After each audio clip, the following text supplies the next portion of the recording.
Gente, acompáñenme a un video de comprando mamás internet. Esto lo que ven aquí, que se lo voy a abrir para que vean qué es. Esto es un cable custom. Como puedes ver, es un coil cable que sirve pues para un teclado. Yo lo compré para mi AK820 Pro. Y este cable yo lo pedí hace 5 meses en Amazon. La cosa es que yo lo reporté que no me llegó y me devolvieron la plata y después de 5 meses me llegó, gente. O sea que bueno, supongo que está bien. No me quejo, solo tuve que pagar el envío.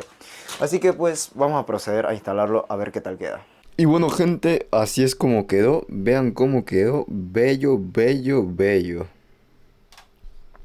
La verdad es que le da una estética mucho mejor al teclado, ¿vale? El cable mallado es largo, mide como 2 metros, ¿vale? Y esta conexión se ve super pro, la conexión que ven aquí se ve la verdad super pro. Y el cable pues se siente de muy buena calidad, así que ahí está. Díganme ustedes qué piensan, qué opinan, si valió la pena o no. Cuesta entre 15 a 20 dólares. Así que sí, ahí está, compras innecesarias, pero que hace el setup más estético. Chao.